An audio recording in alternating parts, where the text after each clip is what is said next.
le 14 mars 1941 à 7h42. Béatrice Schilling se tenait sur le tarmac de la RAF Kenley, regardant un pilote de Hurricane s'installer dans son cockpit pour ce qui pourrait être sa dernière mission. 32 ans, 6 ans au Royal Aircraft Establishment, zéro solution aux problèmes qui tuaient ses pilotes. La Luftwaffe avait envoyé 43 chasseurs Messerschmitt Bf-109 de l'autre côté de la Manche cette semaine. Les pilotes de la RAF les avaient affrontés dans 27 combats aériens distincts. 14 Hurricane étaient tombés, 9 Spitfire. Le scénario était toujours le même. Un pilote britannique repère un chasseur allemand. Le pilote britannique pique pour attaquer. Le moteur cale. Le chasseur allemand s'échappe. Ou pire. Le chasseur allemand fait demi-tour et tire sur le Hurricane immobilisé pendant que le pilote se bat désespérément pour redémarrer son moteur Rolls-Royce Merlin. Schilling avait vu les rapports de combat. Elle avait lu les carnets de maintenance. Elle avait interrogé les pilotes qui avaient survécu aux pannes de moteur. Le carburateur noyait lors des manœuvres à facteur de charge négatif. Une physique simple, des conséquences brutales. Quand un Spitfire ou un Hurricane piquait soudainement, le carburant affluait vers le haut de la chambre à flotteur. Le gicleur était à sec. Le moteur mourait pendant 1,5 secondes. 1,5 secondes, c'était assez pour qu'un Messerschmitt parcourt 300 mètres et ouvre le feu. Les Allemands n'avaient pas ce problème. Leur moteur Daimler-Benz utilisait l'injection directe. Pas de chambre à flotteur, pas d'ennoiement. Les pilotes de Bf-109 pouvaient piquer, grimper, virer, inverser leur appareil sans perdre la puissance d'un seul battement de cœur. Cela leur donnait un avantage décisif dans chaque engagement. Les pilotes britanniques le savaient. Les pilotes allemands en profitaient. Les commandants d'escadrille le rapportaient. Et la Royal Air Force perdait des pilotes expérimentés plus vite que les écoles de formation ne pouvaient les remplacer. Schilling avait passé 11 mois à travailler sur le problème. Les équipes d'ingénierie chez Rolls-Royce concevaient un carburateur à pression, une solution correcte, une refonte complète du système d'alimentation en carburant. Mais le carburateur à pression ne serait pas prêt avant 1943, peut-être 1944. La guerre n'attendrait pas. Les pilotes ne pouvaient pas attendre. Chaque matin, de jeunes hommes montaient dans des Spitfires et des Hurricanes, sachant que leur propre moteur pourrait les tuer avant que les Allemands n'en aient l'occasion. Le chef d'escadron Davis passa devant Schilling en direction du Hurricane. 24 ans, 41 missions de combat, 3 victoires confirmées. Il avait signalé une panne de moteur 2 fois le mois dernier, les 2 fois en piqué de combat.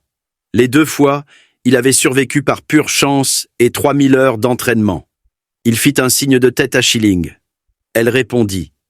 Il ne savait pas qu'elle était la spécialiste des carburateurs de Farnborough. Il pensait probablement qu'elle était la secrétaire de quelqu'un. Schilling avait apporté quelque chose avec elle à Kenley ce matin-là. Un petit composant en laiton, usiné avec précision, d'une simplicité incroyable. Son équipe au Royal Aircraft Establishment l'avait testé sur un moteur de banc pendant 6 semaines. Il fonctionnait, mais les tests sur banc n'étaient pas le combat. Le combat, c'était 500 km/h. Le combat, c'était des forces G négatives assez fortes pour plaquer le pilote contre son harnais.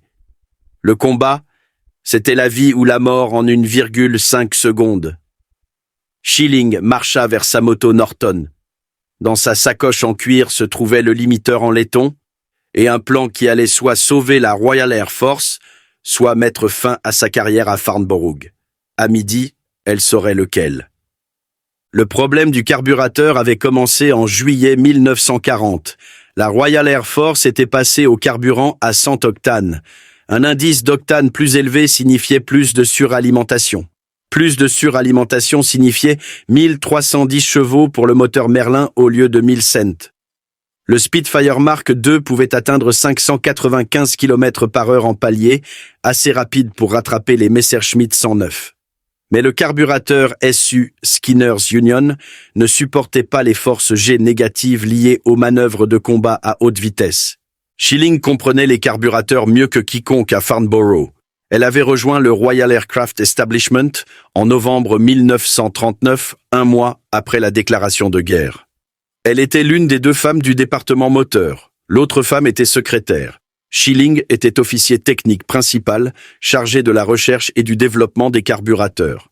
La plupart des hommes avec qui elle travaillait n'avaient jamais rencontré une femme ingénieure. Certains ne croyant pas que les femmes avaient leur place en ingénierie. Schilling se fichait de ce qu'il croyait. Elle se souciait de garder les pilotes en vie. Elle avait grandi en démontant des moteurs. À 14 ans, elle avait acheté sa première moto, une Norton. Elle avait démonté le moteur 2 temps jusqu'aux composants individuels, avait appris le fonctionnement de chaque pièce, puis l'avait remonté. À 25 ans, elle avait fait courir cette Norton à Brooklands avec une vitesse moyenne de 170 km/h, assez rapide pour obtenir l'étoile d'or du British Motorcycle Racing Club. Seules 3 femmes dans l'histoire avaient obtenu cette récompense. Schilling était la deuxième. La course lui avait appris comment les moteurs tombaient en panne sous stress, virage à fort facteur de charge, accélération soudaine, angle de carrossage extrême.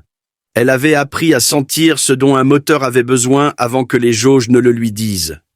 Cette intuition avait fait d'elle la meilleure spécialiste des carburateurs de Grande-Bretagne.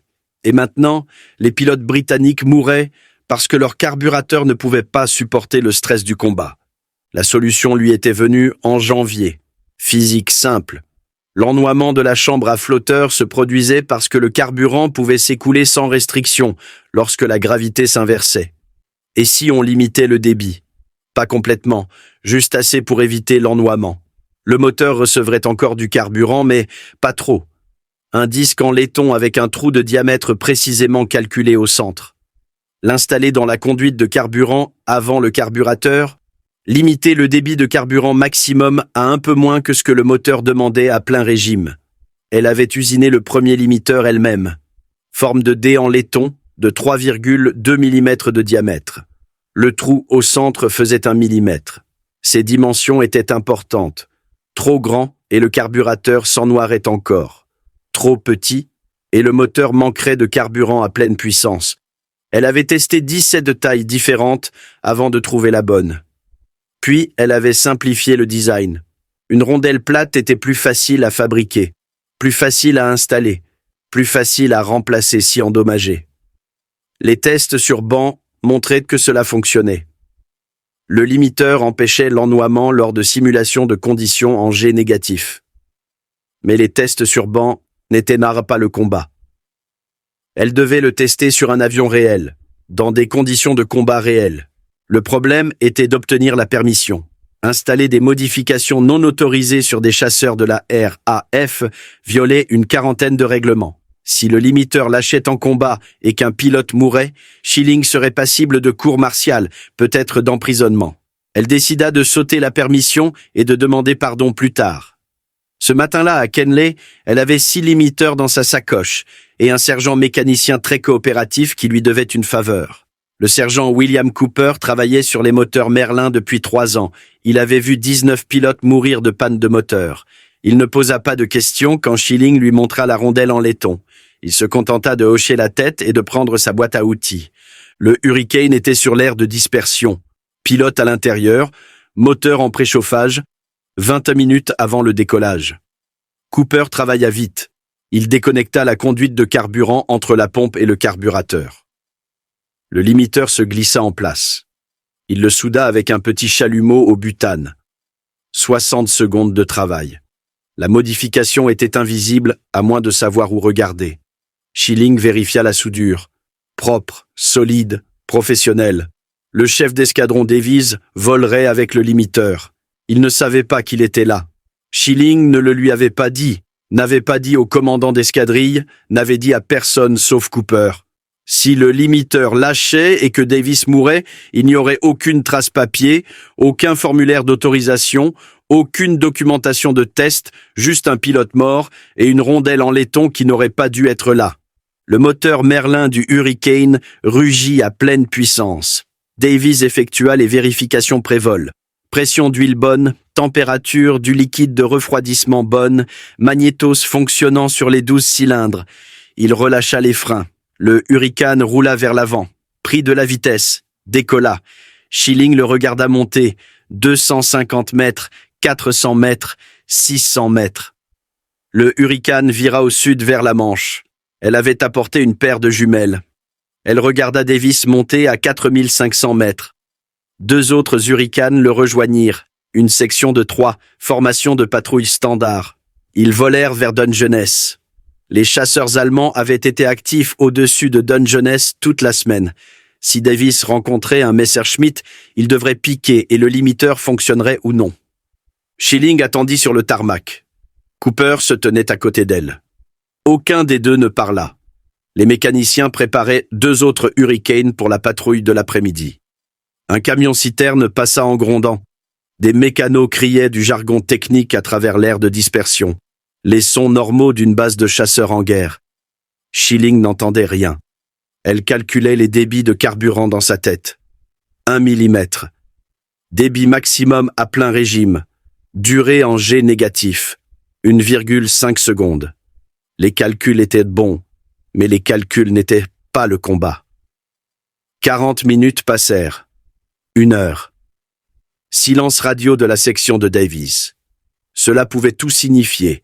Pas de contact avec des chasseurs ennemis, ou un contact si intense qu'il n'y avait pas le temps de rapporter, où Davis était mort et son Hurricane était dispersé dans un champ français. À 9h37, la radio crépita. La voix du contrôleur. 3 Hurricanes en approche. 2 minutes. Schilling leva les jumelles. Elle les vit. 3 formes sombres sur le ciel matinal. Les 3 appareils. Aucune perte. Les Hurricanes entrèrent dans le circuit. Davis atterrit le premier. Il roula jusqu'à l'aire de dispersion, coupa le moteur, sortit. Schilling marcha vers lui. Ses mains tremblaient. Elle avait déjà conçu des bombes. Elle avait testé des modifications de moteur en conditions de laboratoire. Elle n'avait jamais rien fait de tel.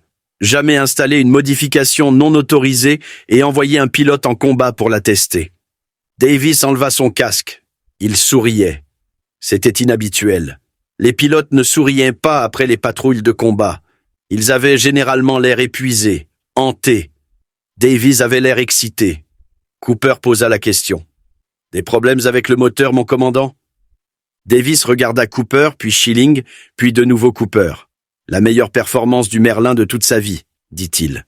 J'ai piqué sur 2 Messerschmitt au-dessus de Dungeness. Le moteur n'a pas raté un seul temps. » Schilling demanda à Davis de décrire exactement ce qui s'était passé. Il avait repéré 2 Bf-109 à 4300 mètres. Les 2 appareils volaient vers l'est, en direction de la France. Davis avait positionné sa section au-dessus d'eux. Avantage d'altitude. Il avait piqué raide, 640 km/h. Des forces G négatives assez fortes pour le soulever contre ses sangles de harnais. Le piqué qui aurait dû tuer son moteur, mais le Merlin continua de tourner. Pleine puissance pendant toute la durée du piqué.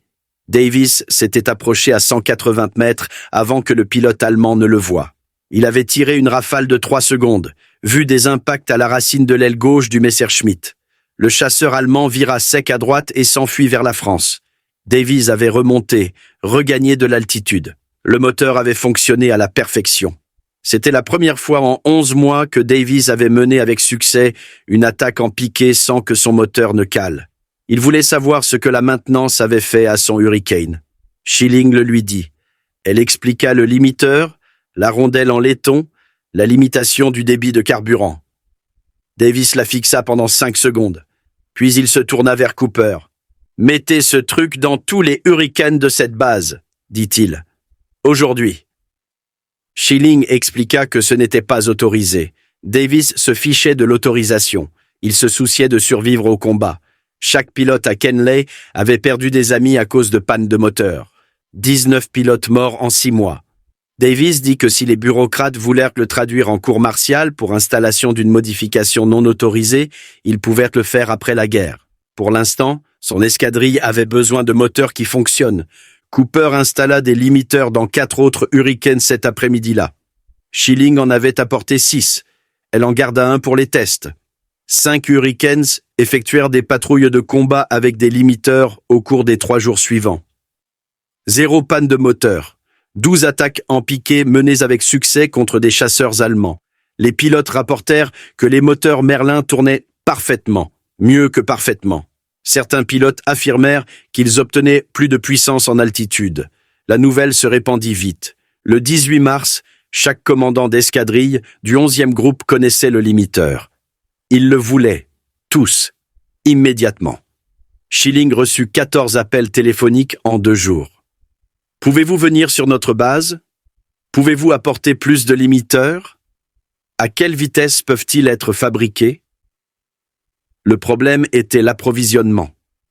Schilling avait usiné 6 limiteurs elle-même dans l'atelier du RAE. Fabriquer des milliers d'unités nécessiterait des installations de production appropriées, du laiton, de l'équipement d'usinage de précision, du contrôle qualité. Elle avait besoin de l'approbation du ministère de l'Air. Elle avait besoin de financement. Elle avait besoin de temps. Elle obtint l'approbation en 4 jours. Le ministère de l'Air accéléra sa proposition. Une modification gagnant la guerre, disait-il. Rolls-Royce reçut le contrat de production. Il pouvait fabriquer 500 limiteurs par semaine. L'installation commencerait immédiatement sur chaque base de chasseurs en Grande-Bretagne. Schilling assembla une petite équipe, 3 ingénieurs de Farnborough, 2 mécaniciens civils. Ils allaient visiter les bases de la RAF et superviser l'installation. Le limiteur pouvait être installé sans retirer l'avion du service. C'était crucial. Chaque Hurricane et Spitfire devaient rester opérationnels. La bataille d'Angleterre était techniquement terminée, mais les chasseurs allemands traversaient encore la Manche quotidiennement. Le Fighter Command de la RAF ne pouvait pas se permettre de clouer ses escadrilles au sol. Schilling chargea sa moto Norton avec des outils et des limiteurs. Elle avait visité 43 bases de la RAF avant la guerre. Elle connaissait chaque base de chasseurs du sud de l'Angleterre. Elle connaissait les commandants. Elle connaissait les équipes au sol. Maintenant, elle allait les revoir, cette fois avec une rondelle en laiton qui allait sauver leur pilote. Le 25 mars, les équipes d'installation étaient prêtes. 600 limiteurs fabriqués, 40 bases au planning, 3000 moteurs Merlin en attente de modification. Schilling démarra sa Norton et partit vers le nord, en direction de Biggin Hill. Biggin Hill était la base de chasseurs la plus active du 11e groupe. 32 Spitfire, 21 Hurricane, 4 escadrilles tournant en opération de combat continu. Schilling arriva à 8 heures le 26 mars. Le commandant de la base, le groupe Captain Grace, la rencontra à la porte. Il avait perdu 7 pilotes à cause de panne de moteur ces 2 derniers mois. Il voulait les limiteurs installés immédiatement. Les équipes au sol travaillaient par équipe, 4 appareils à la fois. Chaque installation prenait 12 minutes. Déconnecter la conduite de carburant. Souder le limiteur en place. Reconnecter la conduite. Tester les fuites. La soudure devait être parfaite. Une soudure défectueuse en altitude pouvait priver complètement le moteur de carburant. Schilling supervisa chaque installation personnellement. Elle vérifia chaque soudure, testa chaque connexion, rejeta 3 limiteurs qui ne répondaient pas aux spécifications. Les pilotes regardèrent les modifications avec un vif intérêt. Le Flight Lieutenant James Lacey avait 41 missions de combat. Il avait connu 2 pannes de moteur, les 2 à des moments critiques dans des combats aériens. Il demanda à Schilling comment une simple rondelle pouvait résoudre le problème complexe du carburateur. Elle expliqua la physique du débit de carburant, la dynamique de la chambre à flotteur, les effets des jets négatifs sur le carburant liquide. Lacey comprit immédiatement. Il était diplômé en ingénierie de Cambridge. Il appela cela de la simplicité brillante. Le 28 mars, les 53 moteurs Merlin de Biggin Hill avaient des limiteurs installés. Schilling se rendit à Hornchurch, puis Northfield, puis Tangmere. Le schéma se répéta à chaque base. Les équipes au sol travaillaient par équipe de 12 heures. Les pilotes effectuaient des patrouilles de combat avec des moteurs modifiés. 0 panne signalée. Le limiteur fonctionnait exactement comme prévu. Les pilotes commencèrent à l'appeler l'orifice de Mademoiselle Schilling. Le surnom venait de Sir Stanley Hooker, ingénieur en chef de la division suralimentation de Rolls-Royce. C'était de l'humour britannique grossier, légèrement inconvenant. Schilling n'y prêta pas attention. Elle avait passé 6 ans à travailler avec le personnel de la RAF. Elle comprenait comment les militaires gérèrent le stress. Si des surnoms grossiers les aidaient à se souvenir de la modification, elle accepterait n'importe quel nom qu'ils voulaient utiliser. Le surnom se répandit plus vite que le limiteur lui-même. En avril, chaque pilote du Fighter Command connaissait l'orifice de Mademoiselle Schilling. Il le demandait spécifiquement. Certains pilotes refusaient de voler en mission de combat tant que leur appareil n'avait pas la modification installée. Les commandants d'escadrille les soutenaient. Ils avaient vu trop de bons pilotes mourir de panne de moteur évitable. Les renseignements allemands remarquèrent le changement dans les performances des chasseurs britanniques. Les rapports d'après-action de la Luftwaffe début avril mentionnaient l'amélioration des attaques en piqué de la RAF. Les chasseurs britanniques ne rompaient plus la poursuite pendant les manœuvres en jet négatif. Les pilotes de Messerschmitt ne pouvaient plus exploiter la faiblesse du carburateur. L'avantage tactique avait disparu.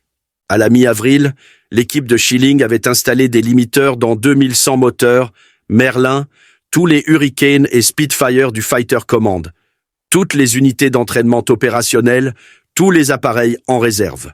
La modification devint un équipement standard. Les nouveaux appareils sortant des chaînes de production à Castle Bromwich et Southampton étaient livrés avec des limiteurs préinstallés. Le carburateur à pression était toujours en développement. Rolls-Royce estimait qu'il serait prêt pour la production en 1943. Mais le limiteur fonctionnait si bien que certains ingénieurs se demandaient si le carburateur à pression était même nécessaire. Pourquoi reconcevoir tout le système de carburant quand une rondelle en laiton de 50 centimes résolvait le problème? Schilling connaissait la réponse. Le limiteur était une solution temporaire brillante, mais temporaire. Le carburateur à pression éliminerait complètement le problème des jets négatifs. Pas de restriction de débit de carburant, pas de limitation de puissance, performance complète du moteur dans toutes les conditions de vol, c'était la solution d'ingénierie appropriée. Mais jusqu'en 1943, l'orifice de Mademoiselle Schilling maintenait les pilotes de la RAF en vie, et cela suffisait. Les résultats étaient mesurables. Le Fighter Command suivait méticuleusement les statistiques de combat, chaque engagement, chaque victoire, chaque perte. Les chiffres racontaient une histoire claire. Mars 1941, avant le limiteur, les chasseurs de la RAF signalaient des pannes de moteur dans 38% des attaques en piqué contre des avions allemands. Les pilotes rompèrent la poursuite. Les chasseurs ennemis s'échappaient.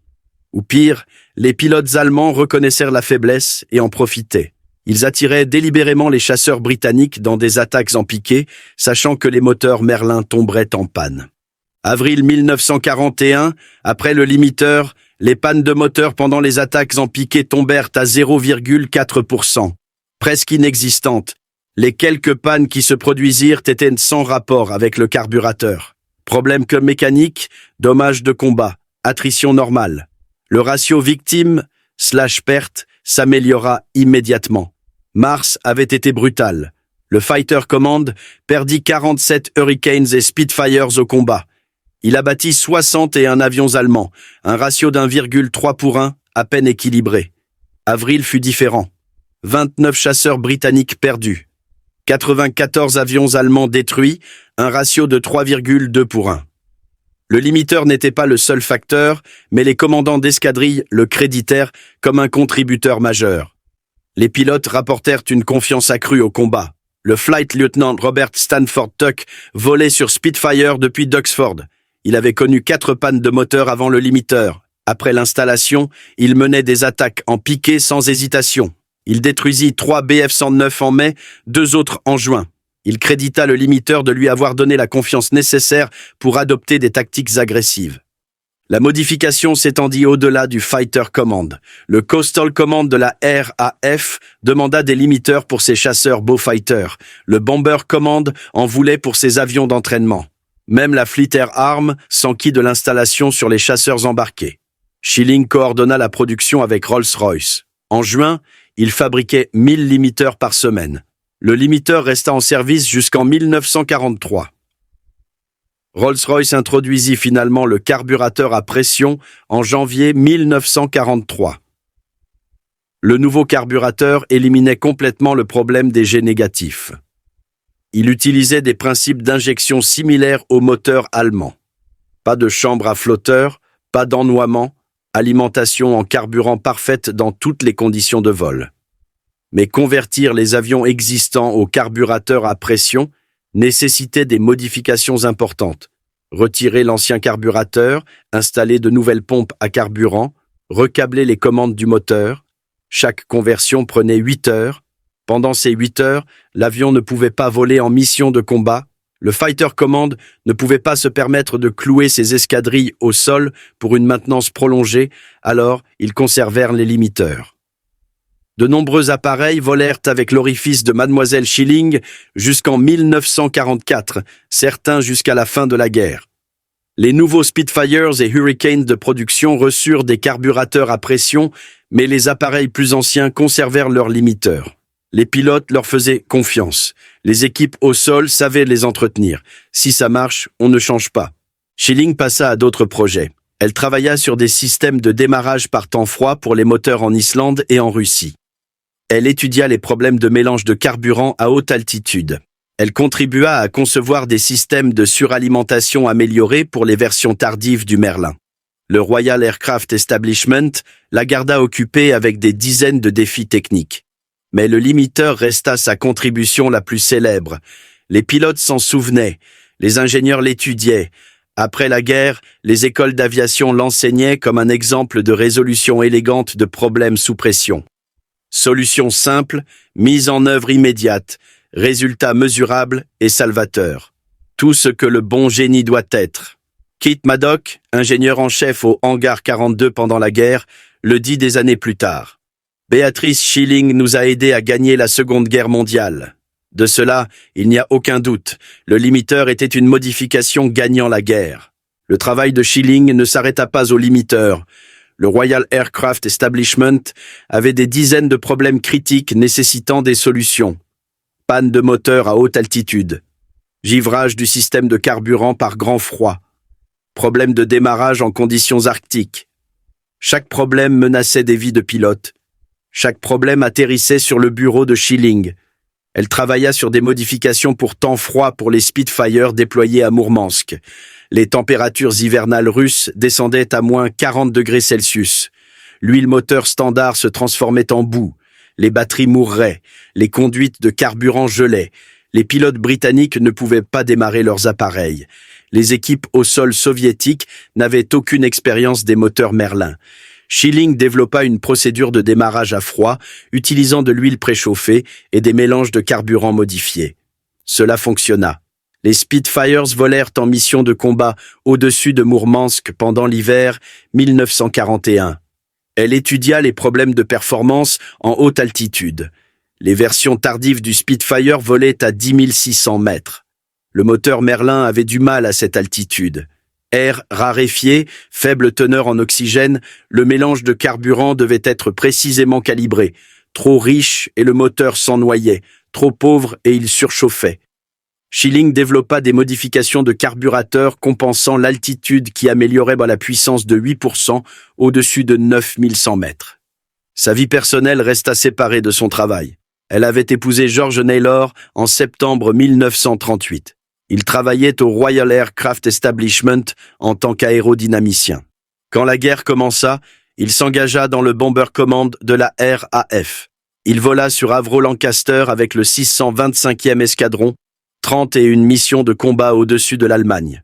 Il reçut la Distinguished Flying Cross pour avoir effectué une rotation supplémentaire au-delà de ses missions requises. Schilling s'inquiétait pour lui chaque fois qu'il volait. Elle connaissait les taux de perte du Bomber Command. Le Bomber Command subit plus de pertes que toute autre branche de la RAF. Un membre d'équipage sur 2 ne survécut pas à la guerre. Naylor battit ses probabilités. Il survécut à ses rotations et revint à Farnborough en 1944. Ils ne parlèrent jamais de ses missions. Il ne demanda jamais ses projets. Ils gardèrent le travail et le mariage dans des compartiments séparés. Schilling continua de faire de la moto quand le temps le permettait. Elle avait arrêté la course à Brooklands au début de la guerre. Le célèbre circuit avait été converti en usine de production aéronautique, mais elle roulait toujours sur sa Norton. Rouler vite l'aidait à réfléchir, à résoudre des problèmes que le travail en laboratoire ne pouvait pas résoudre. Certaines de ses meilleures idées d'ingénierie lui venaient en roulant à 145 km/h sur des routes de campagne. En 1945, elle avait travaillé sur 17 projets majeurs à Farnborough. Système par temps froid, modification haute altitude, amélioration de carburateurs, optimisation des mélanges de carburant, amélioration de l'efficacité des suralimenteurs, chaque projet sauva des vies, chaque projet maintint les avions de la RAF opérationnels dans des conditions extrêmes, mais aucun n'atteignit la renommée du limiteur. La guerre se termina en mai 1945. L'Allemagne capitula, le Japon suivit en août, le Royal Aircraft Establishment passa des projets d'urgence en temps de guerre à la recherche en temps de paix, rythme plus lent, urgence réduite, priorités différentes. Schilling resta à Farnborough. Elle n'avait aucune intention de partir. L'ingénierie était sa vie. En 1948, elle reçut une reconnaissance officielle pour ses contributions en temps de guerre. Le roi George VI la nomma officier de l'ordre de l'Empire britannique. La cérémonie de l'OBE eut lieu au palais de Buckingham. Schilling porta sa tenue formelle, accepta la médaille, posa pour des photographies, puis retourna travailler à Farnborough le lendemain matin. Elle n'arrêta jamais l'ingénierie, jamais de résoudre des problèmes, jamais de prouver que les femmes avaient leur place dans les domaines techniques. Sa carrière au Royal Aircraft Establishment continua pendant encore 21 ans, mais le limiteur resta son héritage, la rondelle en laiton qui sauva la Royal Air Force. Schilling travailla au Royal Aircraft Establishment jusqu'en 1969. 33 ans de service continu. Elle n'atteignit jamais les postes administratifs supérieurs. Ses rôles étaient réservés aux hommes. La structure de commandement de la RAF ne promouvait pas les femmes à des postes de direction, quels que soient leurs accomplissements. Schilling accepta cette limite. Elle préférait de toute façon le travail d'ingénierie pratique. Tests en laboratoire, modifications sur le terrain, vrais problèmes avec de vraies solutions.